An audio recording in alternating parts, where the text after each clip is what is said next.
9397 Network and Hot 9397 presents Sapphire'S Soup du Jour with Just Bob, stirring the pot and serving the latest soup. Brought to you by Hey Love Saloon, Adam's Apple, Janet'sCloset.com, and Janet'sDungeon.com. Good morning. Hi. Happy Wednesday. I missed the timing a little bit. That's all right. We're getting there.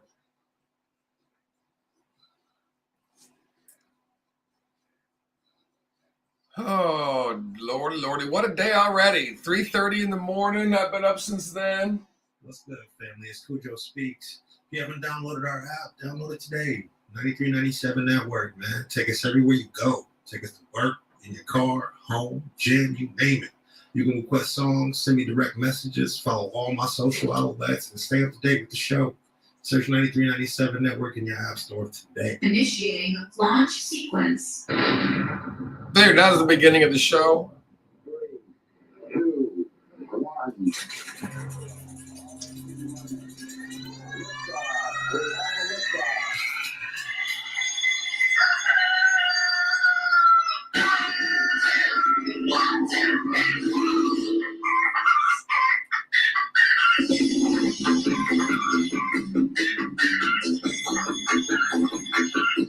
Now comes the real annoying song, is if this ain't bad enough, now you got this.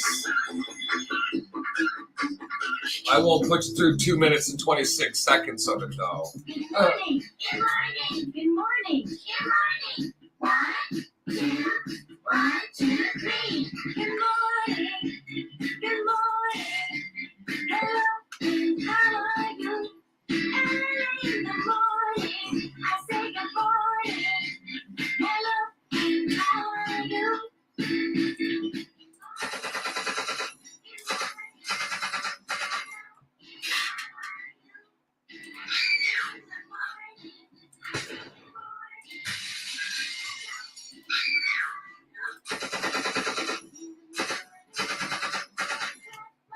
Okay, you can come out from underneath all the vehicles and everything. It's safe. It's Wednesday morning. We made it through another night. Congratulations. Oh, Lordy. You know what? I'll be honest with you. First of all, welcome to Wednesday. Glad to be here. Very difficult to keep this show upbeat and fun when you look at the news. So I'm done with the news. We're going to make up our own news. Let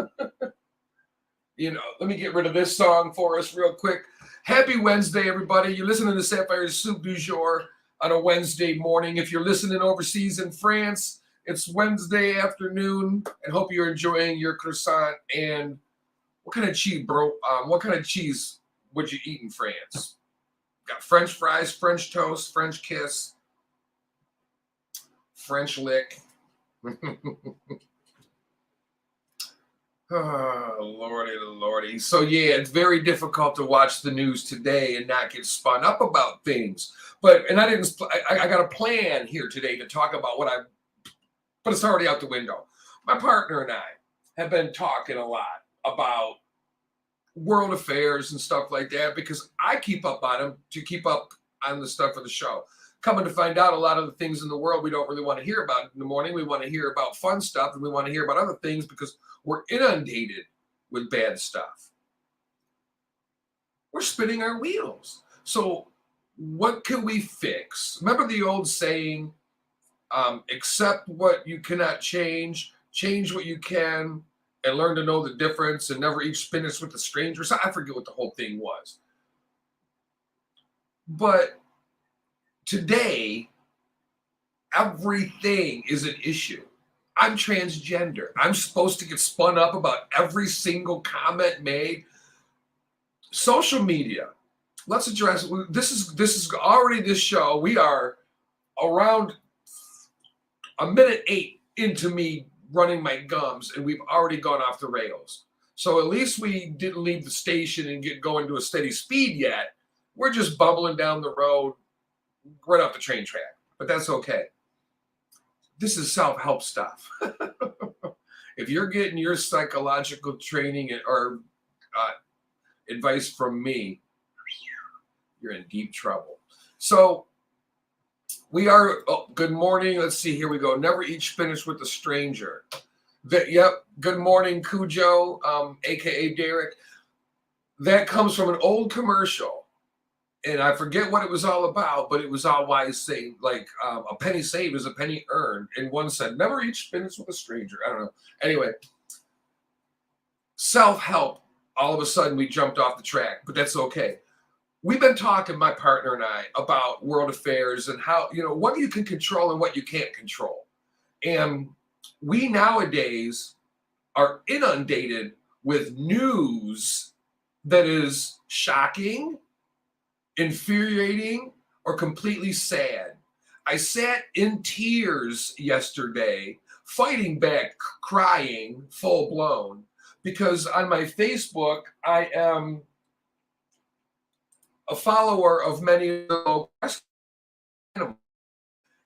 Breaks my heart. The one posted a video of 2 dogs that were given up because the owners passed. And these dogs that were bonded are now finding themselves, instead of laying on the couch or in the bed or next to the owners, unbeknownst to them, they're now locked in a cage in a stinky facility with all these dogs barking and crying, and it's terrible. So they say the worst part about working at a rescue is going home at night and saying goodbye to all the animals. I'm going to break down now if I don't stop talking about it. But we go back to gratitude. You got to be grateful for what we do have and stop spending it killing each other, hating on each other, and worrying about what the next person thinks and says, right? Let's start worrying more about action instead of words. Don't like transgender people? So be it. Don't tread on us. You don't like black people? You don't like Polish people? You don't like Italian people?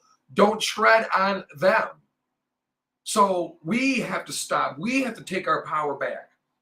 We have the power of who affects us, right? We can look at society and it's sickening. It is obvious. If you're a religious person, you would say we've strayed from God. If you're not religious people would say that's part of the problem. Non-religious people and some religious people might well say, hey, you know what? Religion's part of the problem. But is it? No. Guns aren't the problem, right? I could show you a story right now where 3 people in Texas got in a fight at a coffee shop and the guy pulled out an axe and put 2 others in the hospital. It's not the gun. It's the person. We're going to Sacramento. I mean, we got a long list of stuff.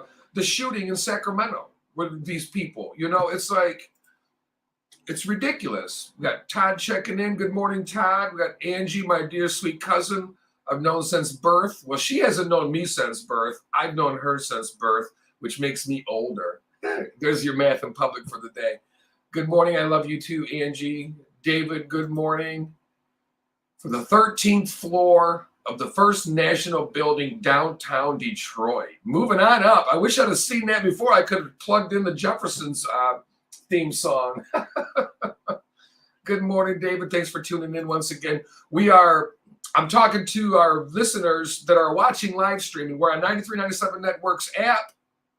If you don't have us on the dial, if you're not on the computer, 9397network.com, you'll find us on the best place to find us, 9397 Networks app. Radio ain't like it used to be. This ain't your grandma's radio, but I'm old enough to be your grandma. Just don't look like it. Oh, Lordy. Stay safe in the downtown building. You never know. Where are we at here? I want to make sure on my music. I always jump ship early on the music the first time around because I get to talking and everything. The coffee's kicked in, see? So, but we need to, again, getting back to the off the rail subject instead of talking about what I've got in front of me that we're going to talk about that is also toward training up children in the way they will go. But We need to stop letting every single thing get to us, right? I don't care. Like, I've been unfriending a lot of people I don't know. I have 2,000 friends. I don't know many of them, right? Kimberly checking in. Good morning, Kim. Good to see. Well, I don't see you, but good to see you on here. Hope you're doing well. We get all spun up and everything. You go on your social media. What do you see? You see ads. This morning, I wake up. I did the bad thing. I wake up. I'm sitting there. It's 3:30 in the morning. I turn on the TV for a little bit of ambient lighting, and I go to the restroom. I come out. I get the coffee started. I pick up my phone. And the first thing I see from somebody who I'm friends with on Facebook, but we're not friends, I've never met this individual, making a derogatory post about Caitlyn Jenner and referring to them as their past being. I didn't comment like I should have and said, what an ignorant ass you are. I don't do that. You be you, I'll be me. What you eat doesn't make me go poop. So see you later, unfriend, end of story. Don't read every single thing into it. When you click on one of these social media, like you're on Facebook and you click on one of these advertisements that have 1,000 comments and you start reading them, a lot of these are troll accounts that are in there to incite riot. And it does, and it pisses us off. And then we're off of our rocker, and it's like, wait a minute, why are we out of our square for something that does not affect us, right? You liking me is your business. You disliking me is your business up until the time it affects me, right? You can look at me all you want, shake your head, and just go, what the hell did they eat for breakfast in the morning to make them like this? Just don't get in, just don't tread on me, right? But we can't, we no longer can do that. There's a local story here in the Detroit, Michigan area, and I won't call out the biker group or nothing like that because I'm not stupid, but there's a biker group, and we don't know the whole story, but there was an individual who accidentally was leaving the bar and bumped into the person that was in this gang. I'm sure words were exchanged. I'm sure that when the other gang or biker group guy, I won't say gang because that's an illegal activity. When the other group of guys in the club got up, the guy backed down. But I don't know the story. I'm just trying to think of it as a reasonable adult who's been in situations. Right? If I bump into you and you go, hey, what the hell? You know, and I go, oh man, my bad. Sorry about that. Jeez, my bad. There's a very good chance I'm going to be okay. If I go, yeah, what about it? And then 6 guys stand up and I go, oh yeah, I was just kidding. Bye. No. So anyway, he gets chased out and beat down and now is suffering seizures and had to get like 26 staples in his head. No gun involved, just violence and anger, right? So we get spun up. We hear about these things, right? Now that is a local story that affects you if you are involved with people, but it's a lesson. People, it's the pharmaceutical drugs that is causing our mental illness. My opinion, I'm no doctor. And we are misguided on how to solve the problem. For example, the Sacramento shooting, there were 6 people killed. And we are calling for more legislation for gun laws. It makes no sense, right? It makes no sense. The guns are not the problem. The guns are a result of people not being able to control their emotion, problem solve. You know, when you look at the things that are going on in this world, it is directly the fault of the adults. Children are too stupid to be this stupid. And that's not a bad thing. Children are innocent. Children are taught to be the way they are.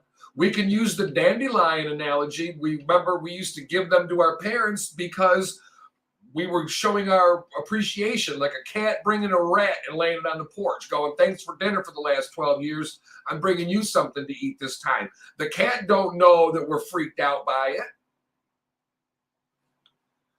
And society tells us what's right or wrong. Heaven forbid you're a 12-year-old boy who's gay. Oh no, what happened to my son? Nothing happened. What happened to my parents? What happened to talking to all your straight friends? By the way, I could out some people about straight friends, but I won't because they're friends, even though I don't see them much anymore. But I got an email once because, you know, I like to have fun. And I was on what used to be partial dating site Craigslist. And wouldn't you know it, I get an email through the Craigslist email server from somebody who was bold enough to send a face pic. We've gone off the rail. We're no longer talking about self-help. We're talking about sex. Well, no, the desire for someone to have sex with someone they're not supposed to. But anyway, so I get an email. This guy sends me an email. Hey, honey, blah, blah, blah, blah. I know him. He's a brother-in-law of an old bandmate. Oh, it was so fun seeing him over the summer for a graduation party. And it was so awkward for him when we were in the garage together. No one else, where all the food and everything was. It was fun. Anyway, back to the beginning. Let's go back to about, 18 minutes ago. Quit allowing things that don't pertain to us directly to throw us off of our square, right? We get mad about people. I could have easily gotten mad today when the person was talking about Caitlyn Jenner. They were making fun of how she looks. I go, wait, so we're back to that again. So now it's okay to make fun. See, if we don't like somebody, we can make fun of them. If they're respectable, we can't make fun of them. But if they have, so when can we not? When do we go slap somebody?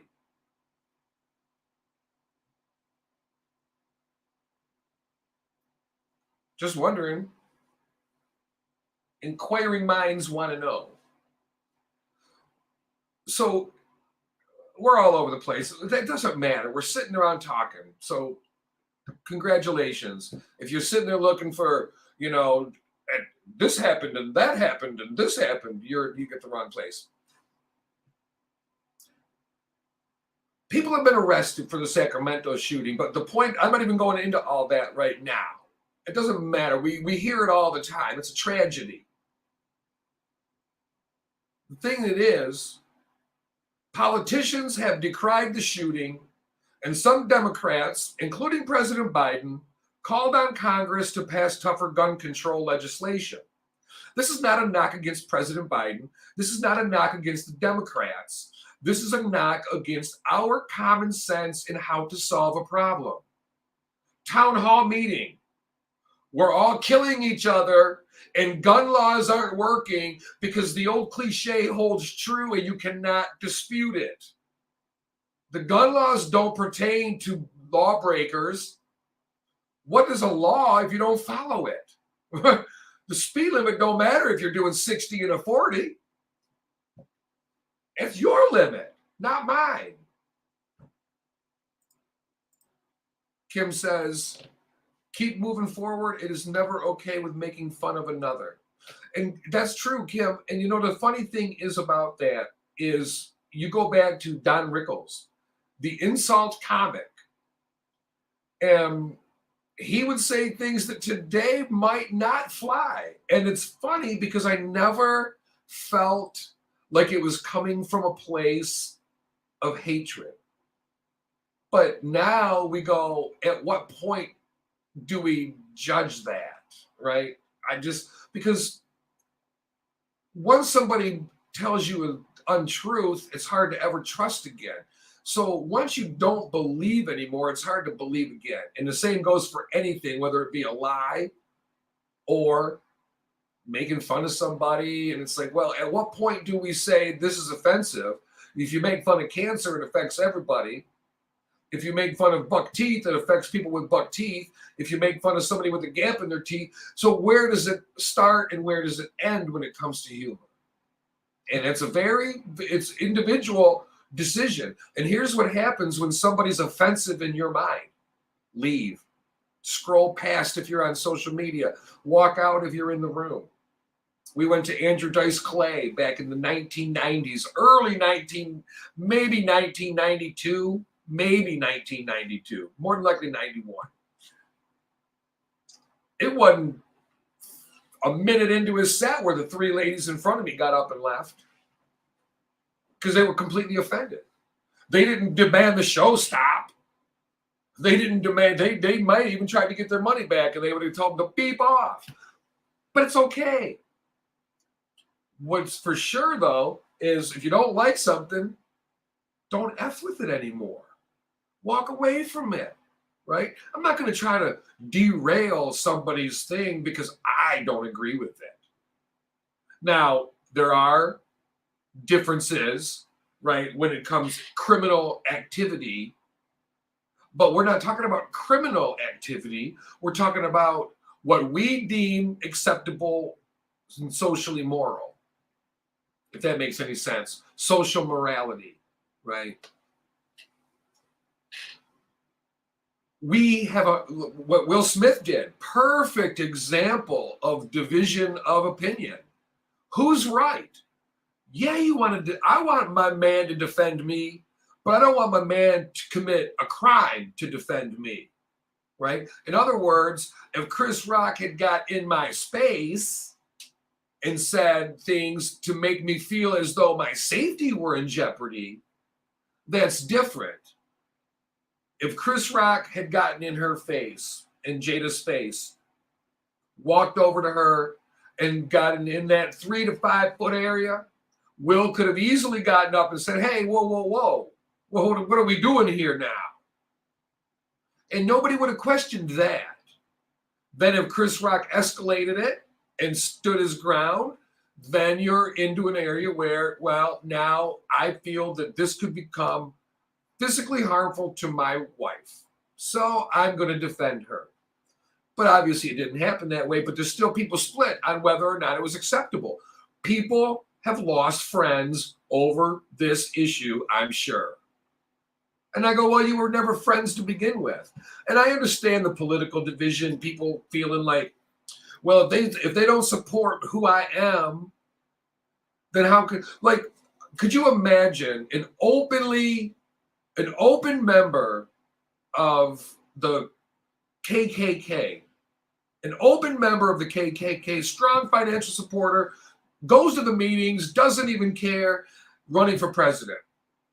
Could you imagine if an African American had a white friend who voted for this person, who supported them, how that would make them feel? That'd be effed up, right? I'd be like, oh, dang. You know what I mean? When you put it in perspective like that, you start, well, dang. But that ain't always the case. We overhype a lot of things. And again, what happens? We get off our own square. And then our kids are watching. Our kids are listening. Our conversations around the dining room table have changed 180 degrees since we were little kids. For me personally, at 53, adult conversations did not go on with children present. And they would tell you, leave the room, the adults are talking. Kids now are privy to all this information. You imagine kids hearing this stuff about, you got a third grader, and a first grader sitting down. They still got snot dripping down their nose. They're about to eat their pork chops. And they're thinking, well, Mom, if you didn't overcook the pork chops and have it all dried out, I wouldn't need to use snot as gravy. That's another story. These kids are sitting at the table now listening to dad or mom go, it's ridiculous, transgender kids in school, blah, blah, blah, teaching them this and that, and all these gays doing all this, and before you know it, that. Your kids are sponges. They're soaking it all in. Now they're getting information that they can't fathom, and you're their mentor, whether good or bad. You are now helping them form an opinion. Group know nothing about. And then they go out in the world, and what they hear and what they see, they put back out. And believe me, I know. I found out from my child's second grade teacher that Shizer was a bad word. Because we'd say it at home, thought it meant like, oh, shoot. Well, it does sort of.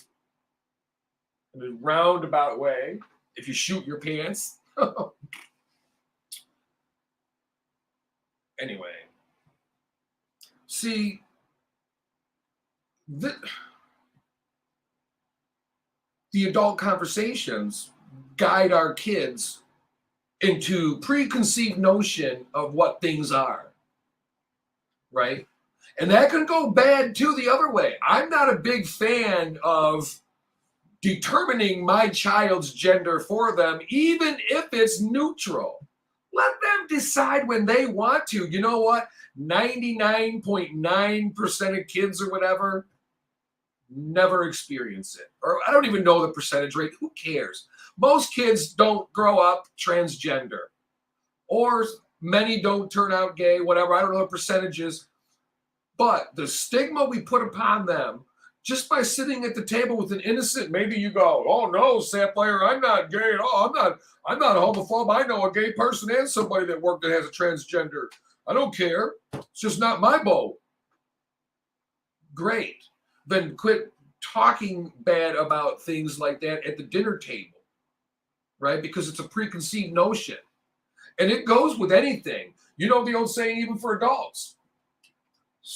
Surround yourself around the people you want to be like, right? Eagles don't soar with the turkeys. Gobble, gobble. Just food for thought. We talk a lot on this show about training up our child in the way they will go. We have to do better. And we're not. Believe me. The statistics all speak for themselves. What kind of a kid grows up committing these type crimes and thinking it's okay? When you've got other kids that are the same age that volunteered soup kitchens, yet their parents are making them do it. That's the point. Service beyond oneself. Very important thing. And I read something yesterday. Life isn't about, my life is fun. I have fun. Believe you me. Life ain't about fun.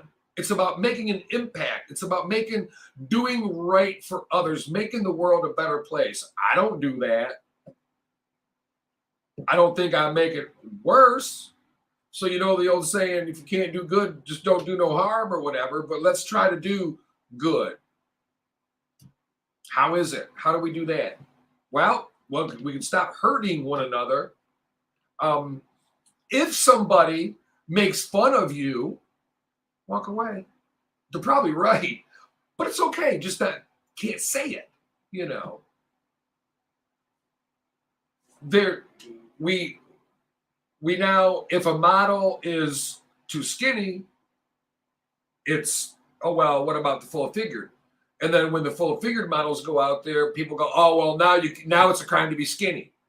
What are you getting upset about? Who gives a crap? Look at the stuff you want to look at.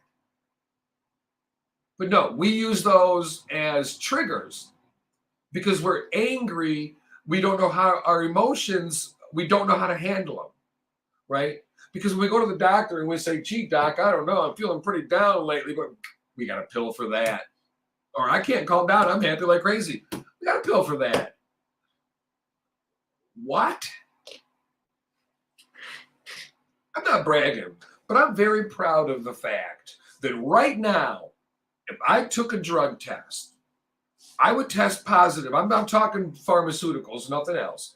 I would test positive for 81 milligram Bayer, 1 a day, chewable. That's it. That's it. I'm very proud of that fact. Thank you. Thank you. I'll be here until 10 a.m. Eastern. I do not like taking pills. I fought off a headache the other day. Just a slight one, and I'm not good with headaches. I am a sissy when it comes to headaches. I don't know how people can handle it. People be like, oh, I got a splitting headache. Well, what the hell you got a rock and roll bar for listening to music? Oh, they're my favorite band. You got a freaking headache.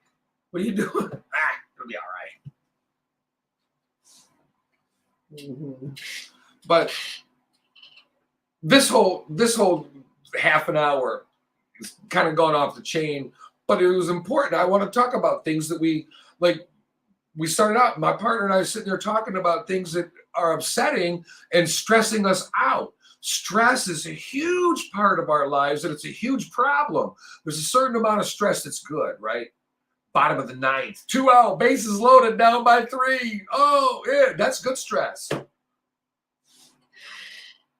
Paying your bills. Is my child going to live through the night because of drive-by shootings? Can my child get home from school safely today? All these things, those are stresses that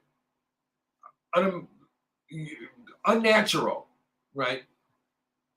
So adding all this together and then worrying about what gender they are and whose bathroom we're in and this law being enacted and this executive order, and I've got an executive order, you get an executive order, we'll make an executive order, then we're going to make more executive orders. How's that grab you? But we worry about things we can't control too much, right? People getting all up in arms about President Trump and President Biden and who's right and who's wrong, and I can't believe you support such a buffoon, and he's got his head up his butt, and he's a mean orange guy, and he's too old, he doesn't even know where he's at, and he likes women, and makes your head want to blow off, right? But you don't know how much you pay to get your trash picked up because your city government is not important, even though they're the ones who you actually have control over, and they have control over what goes on with you. You should have a better relationship with your local politicians than you do who's the next puppet on a string for the billionaires. That thing ain't working. It goes off on its own sometimes. But that's the thing. We worry about things that we shouldn't, and we shouldn't. We should worry about politics, but not necessarily just one thing. Like we don't even know. I don't know I don't know my local representatives. Debbie Dingle. I don't know, but I know who's running for president. But what affects me more? My local stuff. But what do I worry about more? The national stuff. What can I control more? The local stuff. See, we got to put it into perspective. Why do we worry about the things we do? You worried about people in the bathroom? I had to talk with my friend about it the other day, who is completely against most of the transgender things, even though she supports transgender people. And I'm talking about transgenders in sports. She's against it. She has her reasons, and I debunk them in my mind, but I'm not going to try to change her mind. The facts are out there.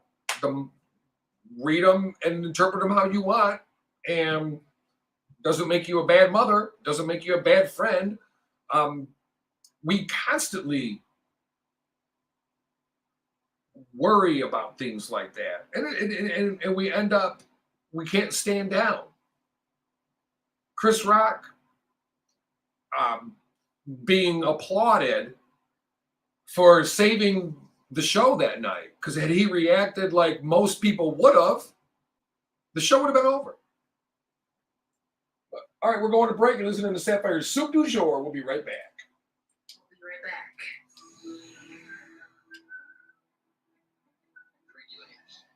That was pretty cool.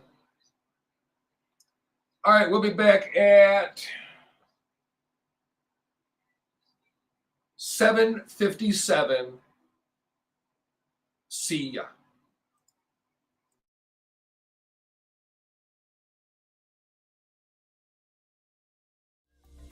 Welcome to Adam's Apple, your neighborhood LGBT bar serving all your favorite drink. With friendly and knowledgeable bartenders that keep the party going and make sure your needs are met. It's cheers of the gay bar. Your bartenders know who's coming in, where they're going to sit, how long they're going to be. Kick back and enjoy some fresh air on their large enclosed heated patio. Open year-round with music and weekly barbecues. Karaoke every Thursday night where you're the star. And Mexican Fiesta on the last Monday of every month. The question is, what's the tea? Returns in February where they'll test your knowledge with a one-of-a-kind trivia game. Friday, February 8th, celebrate with Jay and Michelle as they celebrate the 5th anniversary of the Adam's Apple. Located at 18931 West Warren, Detroit, Adam's Apple. We'll see you soon.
Welcome to Adam's Apple, your neighborhood LGBT bar serving all your favorite drink.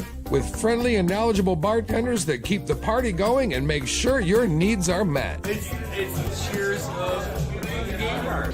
Your bartenders know who's coming in, where they're going to sit, how long they're going to be. Kick back and enjoy some fresh air on their large enclosed heated patio. Open year-round with music and weekly barbecues. Karaoke every Thursday night where you're the star. And Mexican Fiesta on the last Monday of every month. The question is, what's the tea? Returns in February where they'll test your knowledge with a one-of-a-kind trivia game. Friday, February 8th, celebrate with Jay and Michelle as they celebrate the 5th anniversary of the Adam's Apple. Located at 18931 West Warren, Detroit, Adam's Apple. We'll see you soon.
Welcome back.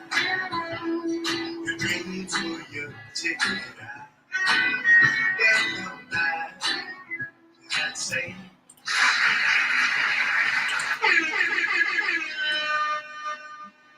Oh, there's a welcome back fit for a queen right there. Thank you. Just need a carriage. Somebody find my shoe. If you lose your shoe at midnight, you're drunk, bitch. Okay, we already know that. So today is Child Help National Day of Hope. Takes place each year during National Child Abuse Prevention Month. This first Wednesday in April is set aside to ask each American, ask this country to make a lifelong commitment to join and neglect. 700,000 children each year in the United States suffer from some form of abuse and neglect. We automatically think of physical harm, sexual abuse. There's a lot more to it, even though those are some of the most atrocious. Sitting at the table talking to your 3-year-old about, not to them, but talking about adult issues in front of a young child is neglectful to their well-being. Will I call it neglect in the legal term? That's to be decided on case-by-case basis. But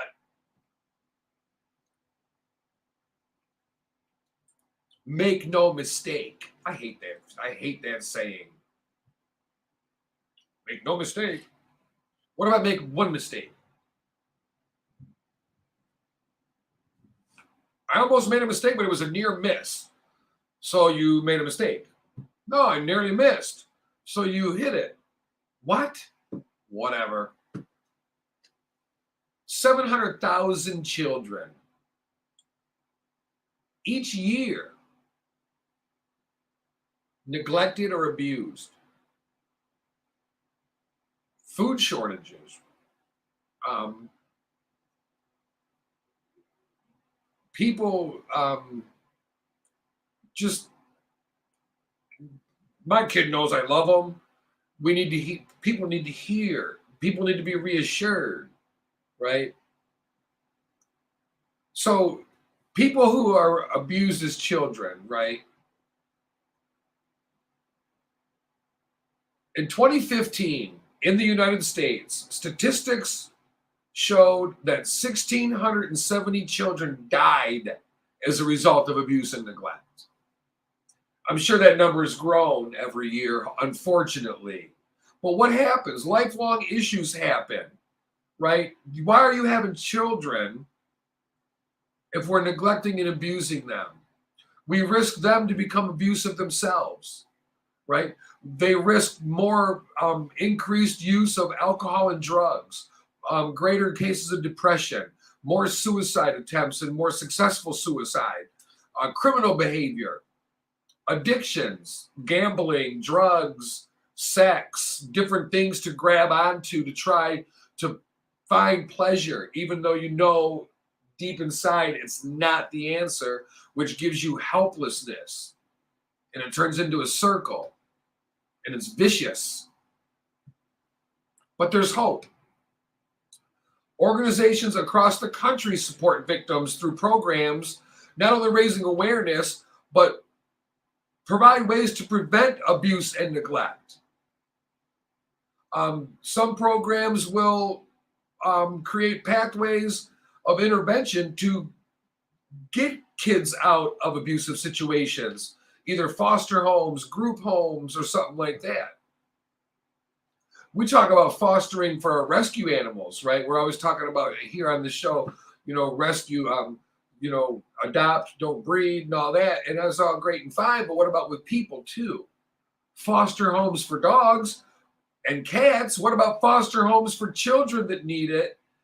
What an awesome responsibility it is to raise a child properly. It's not easy, but it's absolutely necessary.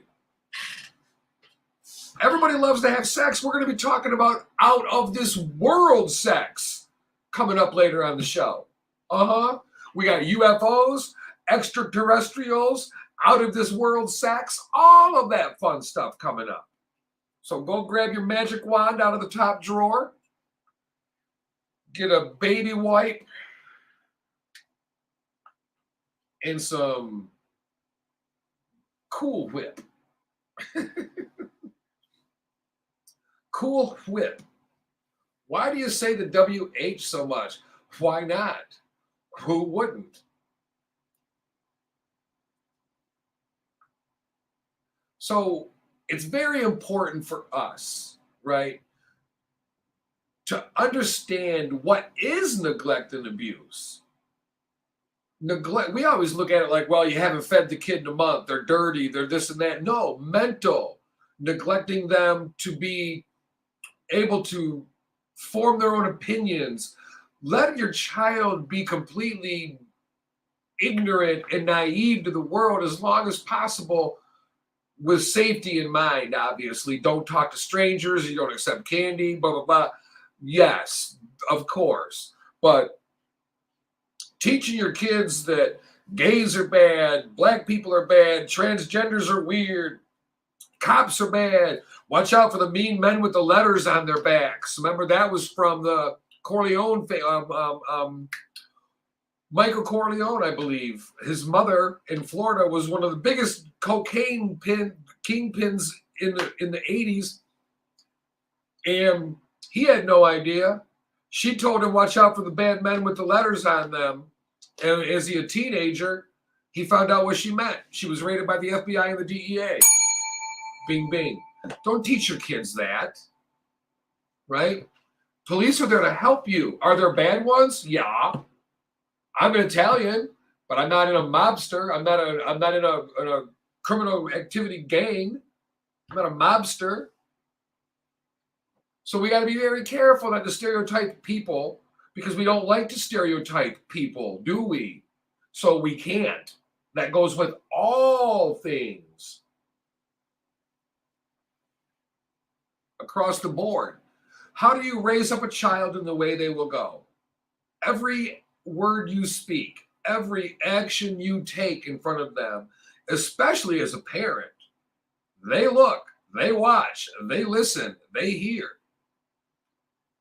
And having adult conversations, speaking hatred against anything you don't like is very dangerous, because you're not allowing them to form an opinion. They're already ignorant to the subject, and this is their introduction to it. And for a group of people, especially what got me flying on that earlier, the transgender in kindergarten through third grade issue, you do realize when you sit there in your home and discuss it, you're introducing them to that very thing you don't want them introduced to, right? If your child doesn't come up to you and say something's not right, then not every conversation should be had with every child. Just my perspective. I'm no pro.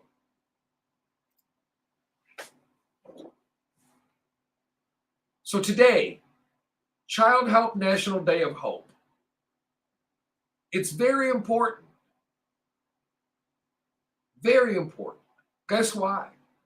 The children, just like they sang about it in the 80s, the children are our future. Teach them well, let them lead the way. Because they're going to lead the way whether we teach them well or not, right? They are the future. The youth is always the future. So how we want to teach them? You want to teach them how not to be? Or do we want to teach them how to be? There I am with bad posture again. I got to remember. I'm on the camera. I got to sit up straight. Mom should be proud. Yeah, we're talking about out of this world sexual experiences. Mom's real proud, I'm sure. Yeah. Well, she birthed me, and I had two brethren and a sister. So she must know about the hoochie coochie and the whoopee and all that stuff. Over a quarter, 1/4, 1 out of 4, 1 out of 4 12 to 19-year-olds have prediabetes. I'm not going on another subject. This goes back to child neglect. We're neglecting the dietary habits of our children. We're putting our bad habits onto them, right? This ain't body shaming, pointing out the facts. And I am not one to talk because I eat poorly. Oh, how poorly? Yesterday, I had 2 steaks and a baked potato and carrots for dinner. I said it, 2 steaks. I don't care. I cooked one, ate it. It wasn't enough. I cooked another one and ate it. They were small. One was an 8-ounce steak and one was probably about the same. So I had one big steak, basically. It just seems like more when you cook 2. It's like, wow, I'm really balling here, man.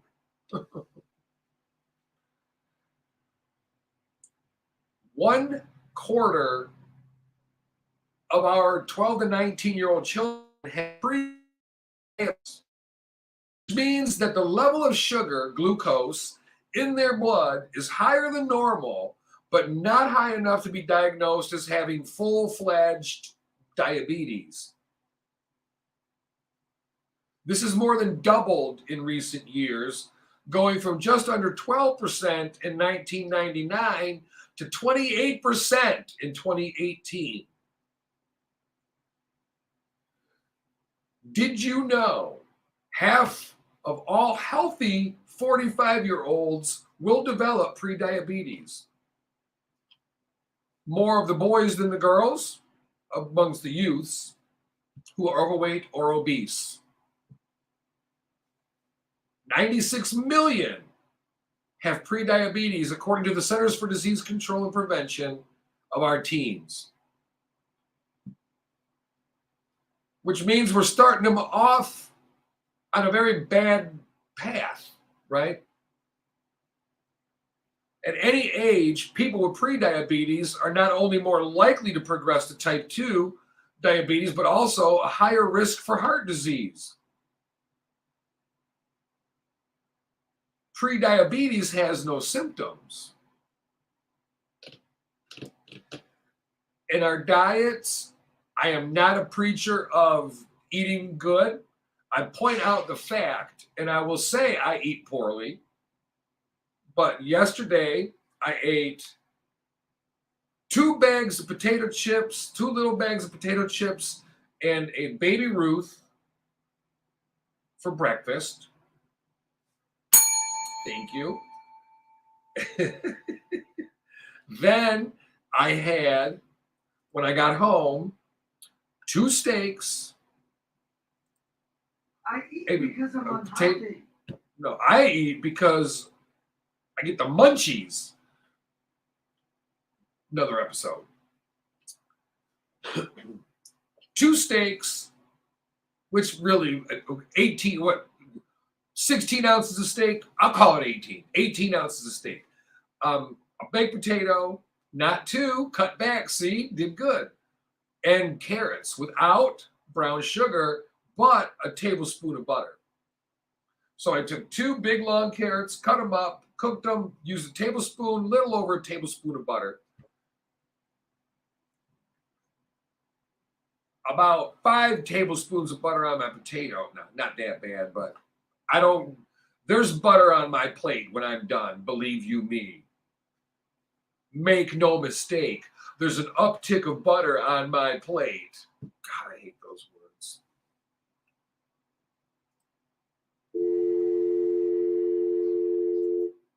That was me. Oh my goodness. So we got to be careful, right? It's neglectful for our children to be pre-diabetic. It's not an indictment on your parenting, but I guess it kind of is. But we've got to admit flaws, right? You may be the most loving parent in the world, but if we're raising obese children, it's not so they can fit into a bikini and get the hottest boyfriend, right? It's not so that your son can look good in a bathing suit and get the hottest chick. It's health. Why do you think we have all these heart conditions? Because we're tasking our heart beyond belief. We're asking our pancreas to do things it's not designed to do. our kidneys. We're asking them to do things they're not designed to do. And I'm not preaching, I'm guilty as charged. But what do? Well, we've talked about it several times. We can start by going, hey, we're going to shop only on the outside of a grocery store. I feel worse and worse eating animals as I go, even though I love eating animals. I love bacon. I love ham. I had pork chops the other day, but I'm driving home from here, from the studio, Monday morning after work.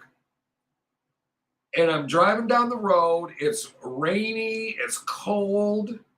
There was a little bit of snow coming down. So it's mid-30s. I'm on Interstate 94, going about 60 miles an hour in the rain next to a cattle truck full or a truck full of pigs. All of them laying there, cold water splashing up all over them. They're miserable. They're scared. They're in a truck confined. It's cold. Just so I can have some bacon. Well, R&I special makes it hard for me. The older I get, the softer I'm getting, the more I love animals, and the less I want to eat them. Oh, Bob's with us. Well, hello. How are you today? Are you there? Check, check. No volume. Nope, that was me. There My you go. bad. Yeah. Good morning, Bob. We're talking about animals and And eating diabetes and child neglect. We're all over the Yes. place today. Oh, I hear it. I caught part of it here for a couple of minutes. So Got to agree with you on some of that. On the other hand, I have no big problem eating a big juicy steak or some nice crispy bacon or, chicken cordon bleu, whatever it is. I mean, I know, but then with the love of the animals, and then like my friend owns chickens. right. I couldn't have chicken. How do you cook a chicken in the house? Well, if it's running around next to you, The pets, yeah, they Right. have no plan. They eat the eggs, but they have no plans on cooking the chicken. It's a pet. right. No, So I get that. I But couldn't go find one that's imagine- not a pet. So get one that's not a pet, and you're all good. Couldn't do it. If you've So- adopted them, go ahead. No, go ahead.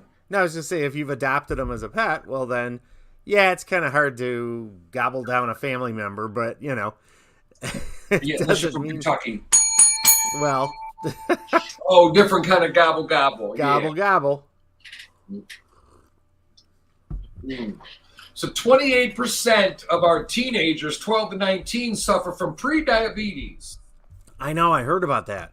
Yeah, and we're talking today is Child Help National Day of Hope, Mm-hmm. right? So it's about awareness of neglect and abuse, and we think of neglect and abuse as of starving children and beating them up and shaming them and all that. But what about neglecting their dietary values and buying the wrong things for the home? True. I mean, neglect comes in many forms, yes. Yeah. But then who are we to decide? There's And- nothing like a good glass of chocolate milk and a king dong for dinner, or for dinner, for snack after dinner. Well, sure. And on the What's other wrong? hand, there's a sense of balance and a sense of, that doesn't become your diet. That becomes a small portion of an overall more healthy diet. You can certainly have treats. Lord knows I am not one to talk about not having your treats. Amen there.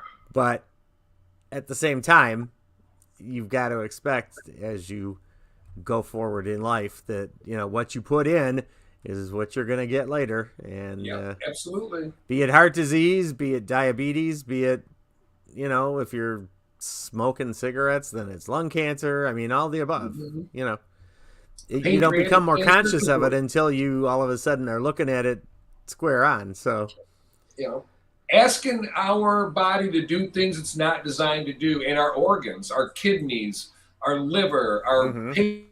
pancreas. We're Yep. asking it to do things it can't do, and Sure. putting through things you can't, like putting sugar through a filter. It's going to plug it up. Mm-hmm. And then once it starts plugging up, it starts malfunctioning. And other things after it will start malfunctioning because it's not getting the proper lubrication or energy or whatever. Yep. So very important. And I'm not preaching because I am nowhere near a dietary guru. Mm-hmm. But I acknowledge what is right and wrong. And I do have a problem. The more I love animals, the more I'm having a problem with just eating them. Uh-huh. But I'm like you. I go to the grocery store. I don't see the cow, the slaughter. But then when I'm driving down Interstate 94 next to pigs who are laying there on their way to slaughter in cold rain, going, this is how they're spending their last minutes. Yeah. This is how they're spending their last days. And it's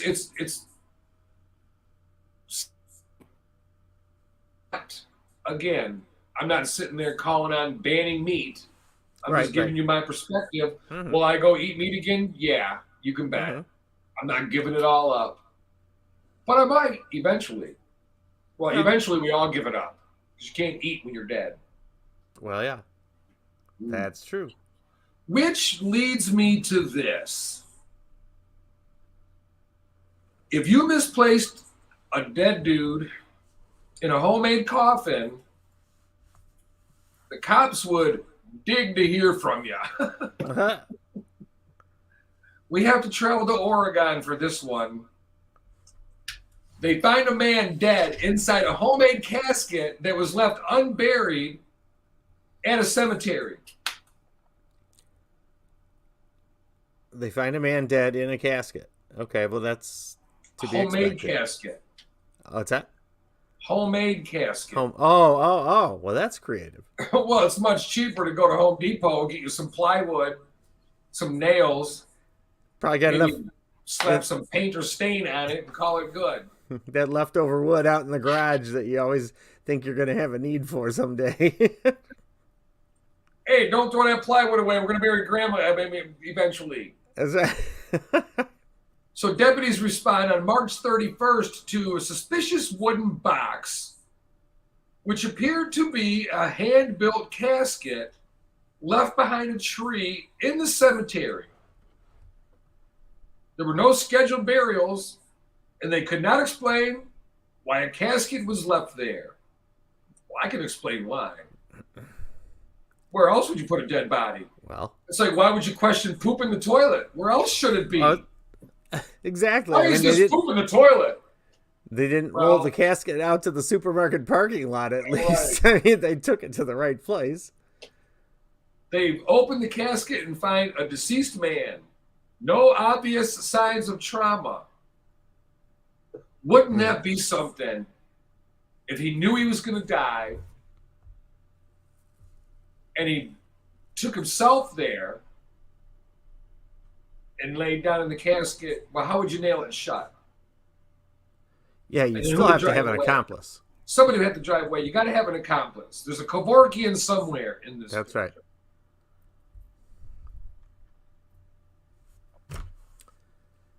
Now, I'm not sure how long he'd been dead, but they were still able to determine his weight. They described the person as a white man between 30 and 60 years old, 5 foot 10 inches tall, weighing 350 pounds, with brown and gray hair, wearing a size 10.5 shoe. He had a healed surgery scar on his lower back. Okay. Hoping that somebody used him as a coffee table in a sexual adventure and noticed the scar. Stop. We're going to be talking about out of this world sex in a little bit. Cool. Only here because nobody else would care to. But if you haven't had an anal probe, you just haven't lived yet. Should be on everyone's bucket list, right? It should be. And remember, guys, when you first get it all the way in there, it's an experience. Do not pull it out like you're starting a lawnmower. ruins your day. We're going to break. You're listening to the Sapphire'S Soup du Jour on Hot 93.97.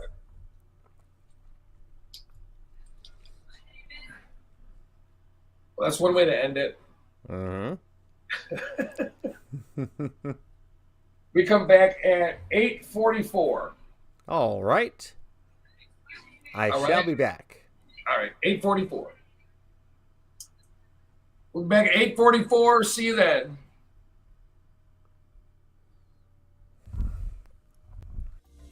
Welcome to Adam's Apple, your neighborhood LGBT bar serving all your favorite drink. With friendly and knowledgeable bartenders that keep the party going and make sure your needs are met. It's the cheers of the game bar.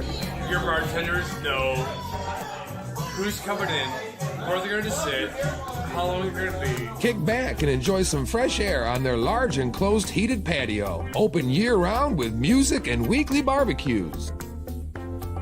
Karaoke every Thursday night where you're the star. And Mexican Fiesta on the last Monday of every month. The question is, what's the tea? Returns in February where they'll test your knowledge with a one-of-a-kind trivia game. Friday, February 8th, celebrate with Jay and Michelle as they celebrate the 5th anniversary of the Adam's Apple. Located at 18931 West Warren, Detroit, Adam's Apple. We'll see you soon.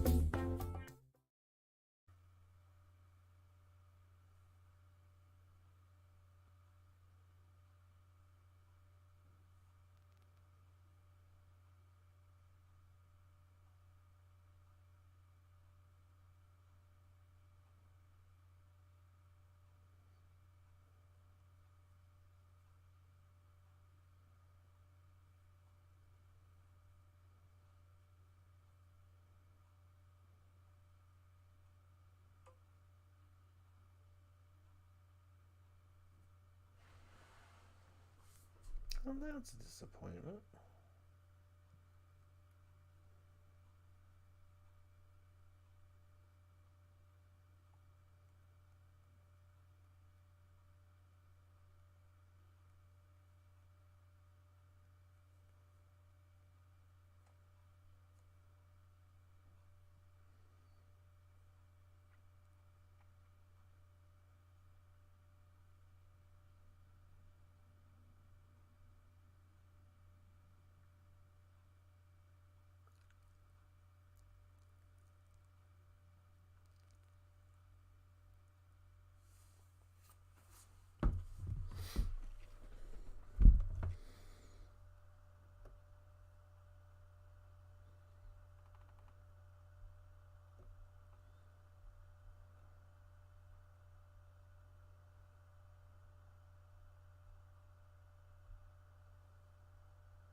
8:44.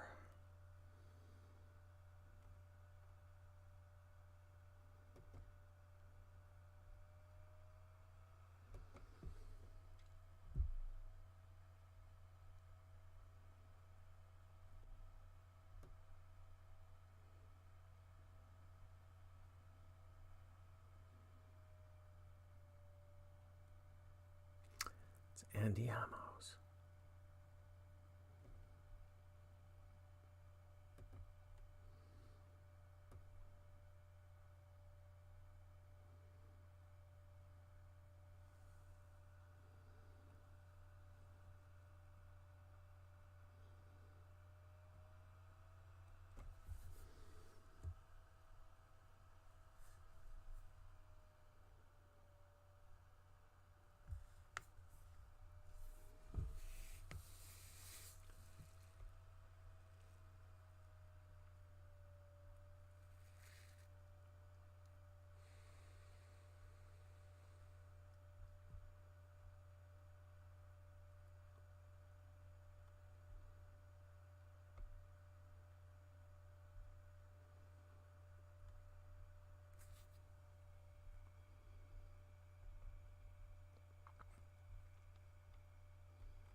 How do you opt out of here?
Your Insta? Oh, that's nice.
Let's get over to here.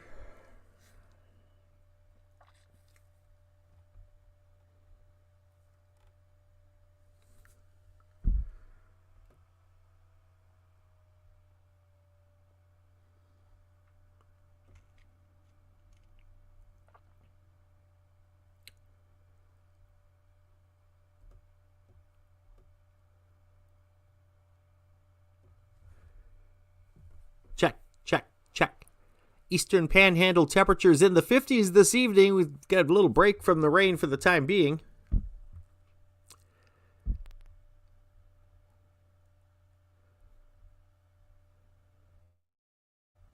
Check, check. A lot of clouds.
an announcement to make to y'all, to the people of America.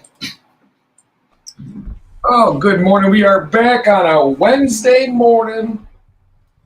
Very hard for me to remember what day is what. When you're doing it right, every day feels like a weekend. I love your cosmic background, Bob. Looking good.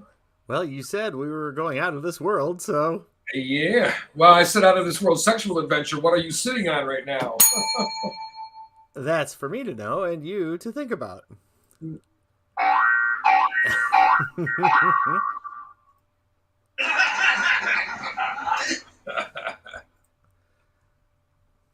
Ah, yes.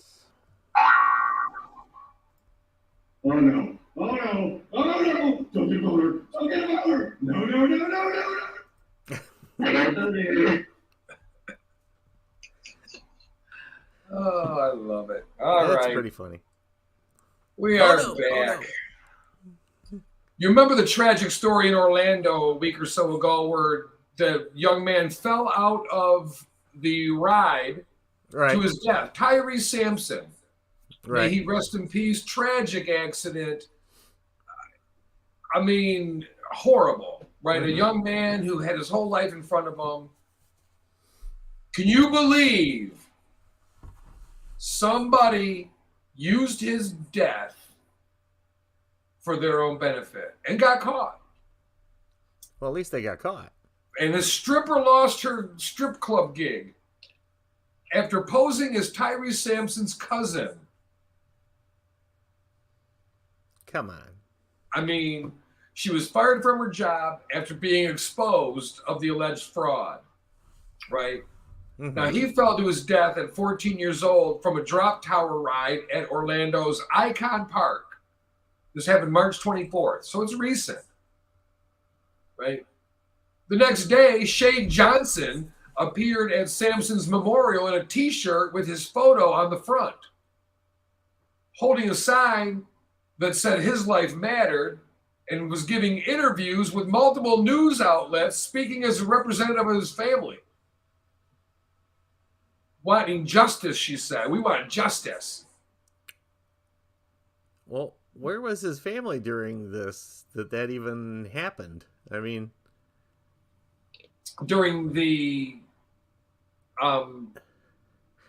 they during clearly the- didn't know it until some point, but at some point they knew that she was doing this.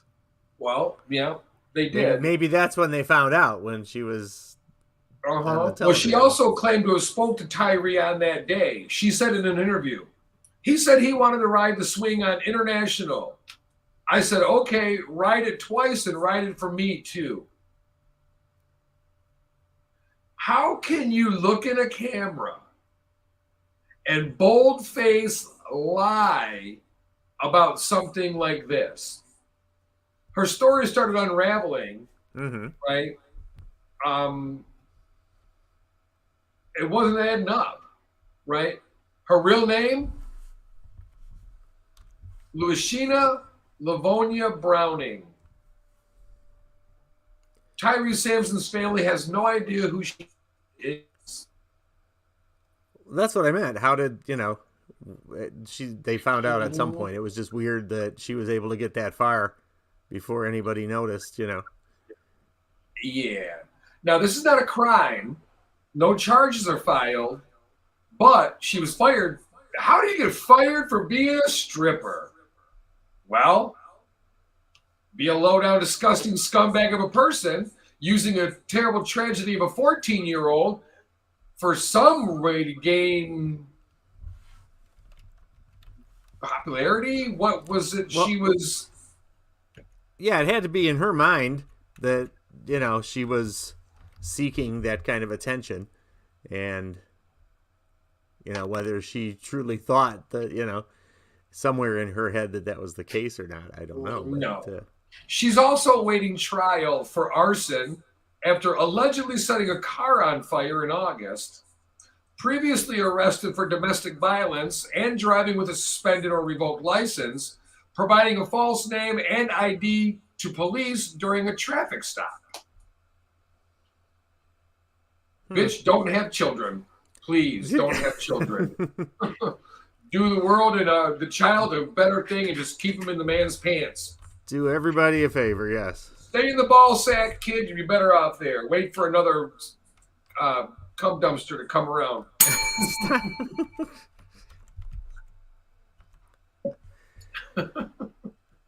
Well, since you put it that way. What makes people think, I mean, what's to gain from that? But forget what's to gain, right? Whatever the motive, what kind of piece of poop does this? And how dumb do you look now? Mm-hmm. I mean, what goes through people's freaking minds to do this? I do not know. I got a t-shirt. I got a t-shirt made. I went out there and I'm talking about I'm his auntie or whatever. That's the danger with all these family tags, right? You get to know somebody a little bit. My sis, my boo, my bae, my blah, blah, blah. Shut up.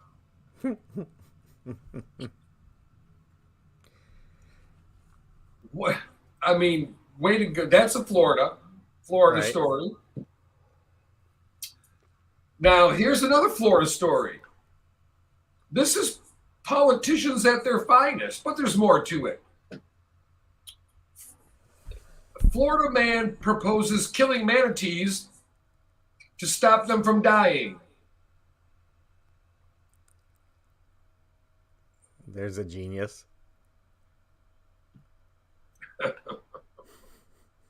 Everybody okay? I have an idea. Eh? In order to stop them from dying, let's kill them. They can't die if they're already dead. That's right. Well, let's get to the bottom of this. Florida commissioner suggesting to kill manatees might help save the species. Brevard County, Florida commissioner facing intense criticism from marine advocates after he suggested allowing people kill manatees as a way to control their population, similar to hunting deer and bears in some states, to protect the seagrass, a vital food source for the marine species. Never fathomed the thought of maybe just make some more food for them. Is there any way we can make more seagrass organic as opposed to killing everything? Yeah, We're that's the a easy way out. presumptuous group of scumbags, aren't we, human beings? If it gets in the way, kill it. Yeah. Or Red Fox in Washington, D.C., they better not kill that thing. I don't know where people come up with their logic sometimes. Yeah. I mean, it'd be a lot easier. I don't know that'd be easier. It would be more logical to try to increase the food source, like you said, rather than just go killing it. What are you going to do with it after you've killed it? At least if you hunt, you normally eat. Go back to the 1970s in Oregon when they blew up the whale with dynamite. Ugh. And the blubber blew up everywhere, even smashed a big car. So Kurt Smith, commissioner, makes these remarks last week at a county commissioners meeting as a potential solution to protect the marine animals after 1,000 manatees starved to death in 2021 because of declining seagrass. Make more seagrass. Can't we? Let me Google. Rachel Ray makes it every Saturday. Christ's sake. What's our... Don't try to save them. Let's just kill them. By the way, manatees are protected under the Marine Mammal Protection Act. Right. And that's funny because my breasts are protected under the Mammary Protection Act. They're endangered species too.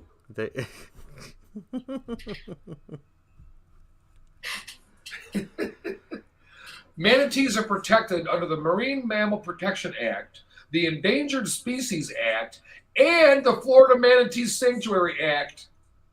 Harassing, hurting, or killing a manatee can come with state and or federal penalties, including fines or jail. You treat your manatees better than your transgender community. I'm offended. I'm suing. That's right. Manatees are protected, but trannies are not. This is some bullshit. But yet we're not protecting them if we just go out there and kill them just because there's not enough food. Well, Sapphire, we don't protect the transgender manatees now, do we? Oh, no, you're right. Congratulations. I saw a transgender manatee once. You did? Yeah, got mad. I said, look at the trans manatee. Presumptuous to say I'm a man. I'm like, girl, bye.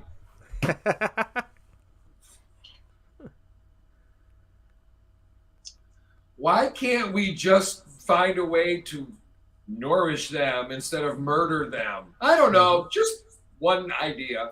Just a thought, yeah. First thing we do, let's kill them. We kill them, we don't have to worry about them. Right? Hey, man. That's the easy way out. No food shortage now, is there? You voted for this jackass. Man. Remember, this is an updated story. Okay. All charges have been dropped in Glittergate. Months ago, we spoke about the women who were charged with home invasion for breaking into a lover's home and pouring glitter all over him, in his car, everywhere. They pelted him with glitter. Right. Home invaded. Well, prosecutors have dropped the charges, are declining to pursue any more criminal charges against the Florida women. They're married to each other. Scissor sisters, if you will, for breaking into a man's home and glitter bombing him. You recover from a gunshot wound faster than you will get glitter out of your carpet. Oh, yeah. You know how to get glitter out of the carpet? Get rid of the carpet. Yeah, that's about it. Forget about it. You won't, yeah. I got glitter in my carpet. Now I got a hard waxed floor. Did we determine the motive for said glitter bombing? Well, they were mad about their live dildo. I mean, their boyfriend. The facts and circumstances revealed do not warrant prosecution at this time of the Glitter twins, Sarah and Caitlin. Their last name is not Glitter, but they are now the Glitter twins. Too many glitters on your vaginal region will cause rash. I would think. Now, court records do not reveal a motive for the glitter attack or the nature of the relationship between them. See, Both that's of what whom were inquiring charged with felony burglary. Yeah. But that's the part inquiring minds want to know. What motivated this action of bad behavior? The one girl is married to the other girl. Right. Right? Right. They had a casual sexual relationship with the man, Okay. a waiter whom they met at a restaurant in Clearwater, Florida. Okay. So it's The a crime of three-way passion. thing had ended when the glitter bombing occurred. Yep. So more than likely, let's picture it. They're laying there naked, two lesbians. They're cute, too, and the smirks on their face, on their mug shots, say, we know people are picturing us lesing out. They're cute, okay? They're doable. Doable. And they're going, you know what? So they're laying in bed naked. They're getting it on, hot and heated, right? Make a suction cup out of the two cloacas. Stop. We get it. Then- we get it. She says, baby girl, I want you to go to the top drawer and get out that big dildo and do it to me like our friend did. What? You want wiener? Oh, no, you didn't. No wiener for you. And We got first and last names. Oh, no. so they do it. Now they end up on the balcony. They're arguing. Oh, no. Whatever was said, they threw glitter on him and struck him in the upper torso and head. 2 containers of glitter. He retreated into his home. She climbed over the fence and entered the residence where she threw more containers of glitter at him. She unlocked the front door to allow her partner in, where they pelted him with more glitter.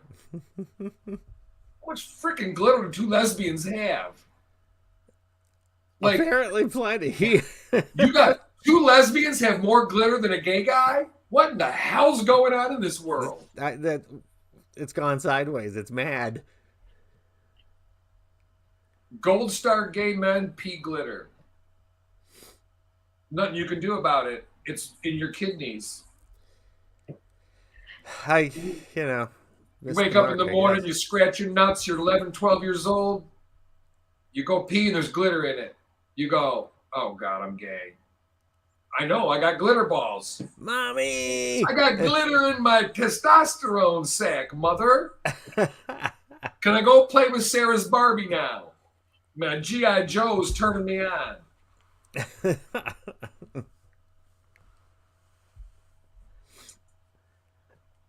So the girls got arrested, right? Mm-hmm. They had glitter all over them. Their car was still warm to the touch and glitter was everywhere. They go, yeah, we glitter bombed his ass. Sex makes people do crazy things. See, that's the problem. People get all horned up. Mm-hmm. That's the problem in our transgender community. Guys get all horned up and they want that little fun, right? A little extra something, something. Yeah. And then when they're done and they've blown their load, they go, oh my God, what have I done? I can't believe I found her good looking. And they want to hurt people now. But that's where I don't... Where does that transition happen from, oh, what have I done, to I have to go harm people? It goes back to you can only think with one head at a time. Once the blood goes from the cranium to the ball sack, mm-hmm. there's only one thing you want. Right. Oh, That's I know. it. And then once you're done, it's a different perspective in reality. You go, oh, whoa. All of a sudden, and people don't know how to control their emotions, so it turns into anger and rage instead of whatever else it might be. But they're the ones that did it. What makes them lash out at someone else? Because you're only thinking with one head at a time. Well, I know, but so now you're back to the thinking head. But where inside the thinking head do you make that connection? What plugs in that says I have to go out and beat somebody or shoot somebody because I spent some time trying something different? Right. That's a good question, but I'm not talking opinion. These are the facts of the matter. But that's what I mean. If it's a fact, but then if it's a fact, there ought to be something that tells us how that happens. I'm just because I can't see. I try to put myself in that situation. If I went out and had a good time and finished up and said, that wasn't quite what I thought, I must kill you. I can't even. It would never come to my mind to let me just go out and beat someone. I agree, but we've got plenty of it out there. And that's one of the worries people have being transgender. You worry about, or the gay dating sites now. People will literally pose as gay men Mm-hmm. to meet a man and then rob him and beat him with no plans on actually meeting a gay man. They want to rob him per se. Right. And they figure that it's more vulnerable. For the dating thing, I think it's more like for transgender women, we don't date, right? Very rarely do you find that person that you can go out to dinner, go to the movie, and have a normal quote unquote relationship. It's we'll meet at the gay bar, we'll go to the car or a pay by the hour motel, leave no trace, and I go home to my wife at the end of it. So we don't get the relationship part of it. We get the sex part of it. When the sex is over, they're gone. Mm-hmm. It's just the reality of it. So I don't give my private parts up to just anybody. Just everybody. Indeed. Good morning, Kristen. How are you today? Beautiful. Right back at you. Wait, she was talking to me. Yeah. I'm sorry. I didn't mean to take Bob's comment there. Hey, Kristen. Good morning. I know you were talking to Sapphire. Yeah. But it's the truth though. People and there are the guys out there that go, no, you got me wrong. I'm not like the rest of them. Mm-hmm. That could be. But generally speaking, it's a fetish, and once the nutsack is emptied out, it's over. I mean, that's just the way it is. People go, oh. Resume normal brain function. It got to the point where we'd hang out and be at the house for a while, and it was fulfilling, and then it got to the point where it was, let's do the deed and get the hell out of here. No, not for me. You got the wrong bitch. You got the wrong bitch on the wrong day. Can't blame him for trying, though. No, I don't blame him for trying either. It's worth a try. That's right. Oh, lordy.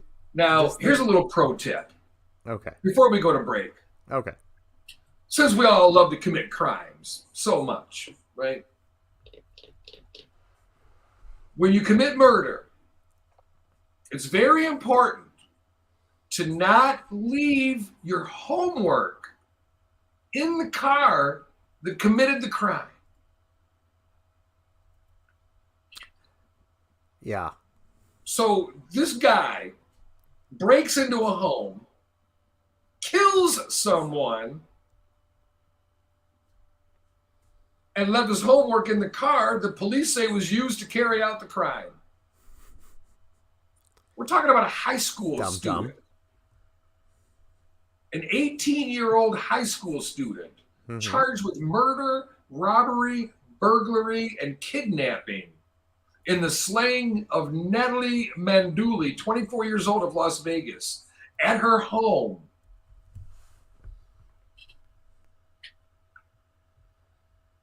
$18 years old. Mm-hmm. Yeah, they're an adult. Yeah. Well, hard to blame the parents, but man, when do we start looking at people going, that's your kid? Your kid did this? Wow. Right. You know the old saying, the apple don't fall far from the tree? Mm-hmm. And then people go, don't blame me for what my kid did. Well, what do you mean? Like that dumb bitch, the Oxford school shooting in Michigan. Active crime scene.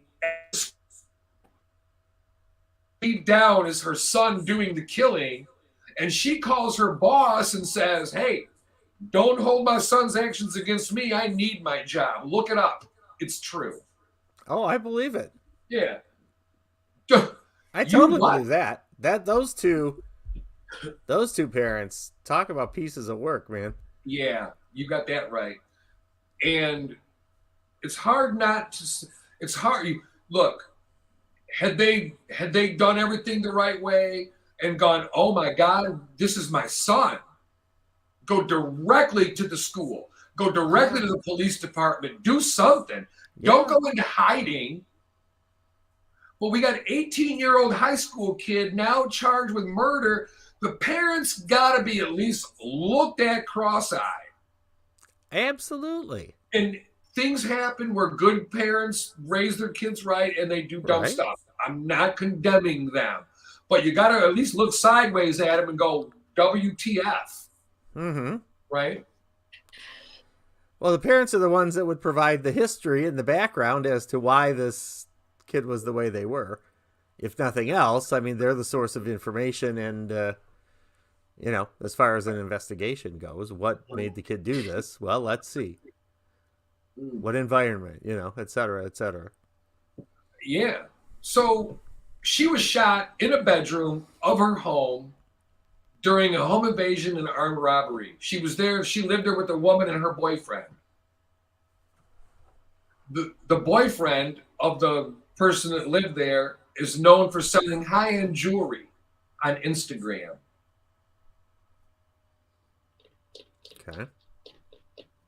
People, I mean, we can't go taking what's not ours. Talking to you, Russia. Yeah.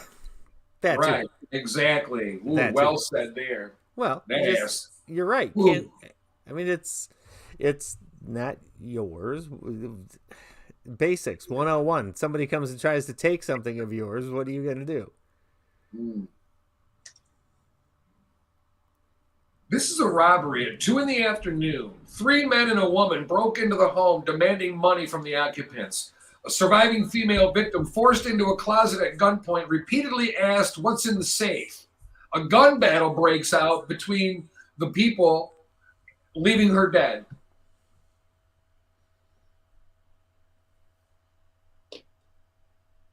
"26 cartridges at the scene.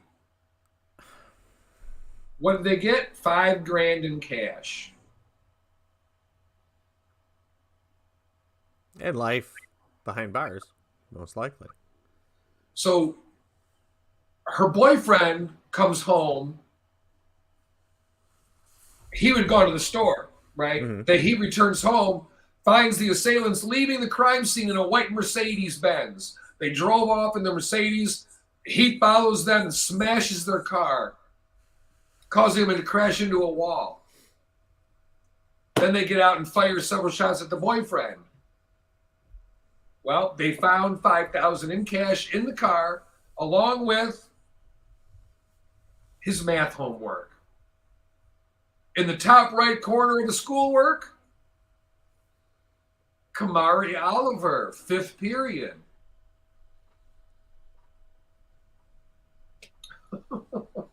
Oh, he was just borrowing that. He was, yeah, I don't know how it got there. Someone stole it. Yeah, he's copying some other kid's homework. That's what it was. Well, he's got injuries. He said, I got in a fight over the weekend at a party. Mm-hmm. 18 years old. It's so sad. Mm-hmm. And you know what's the thing about it? I won't say funny, but when we were 18, $350 a week was a lot of money. Mm-hmm. You could make that at a job. Yeah. Just go get a job. And then you'd be like one of the few 18-year-olds balling, making good money Mm-hmm. instead of robbing people. Now you murdered a young lady and it's stupid. Mm-hmm. You know, all right, we're going to go to break. When we get back, if you're looking for out of the world sexual experiences, we've got them coming up for you live. I'm ready. We're gonna swallow Paris Hilton in our cloaca like a South Park episode. You're listening to Sapphire'S Soup du Jour on Hot 93.97. Keep it locked.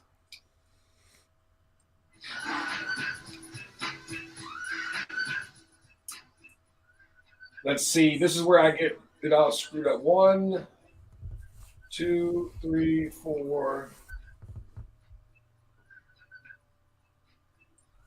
Wait, let me make sure. 1, 2.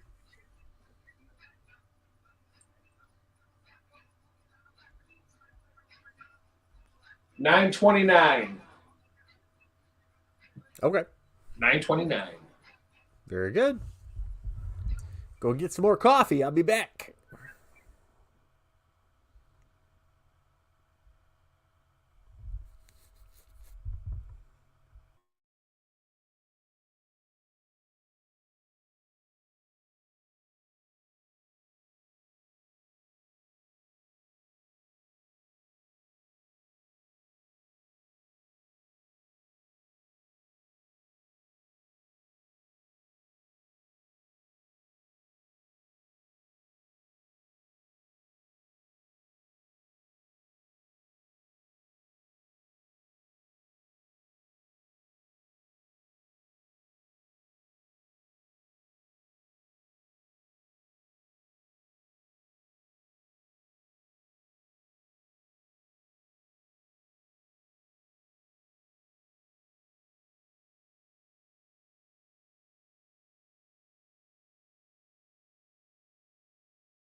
All right.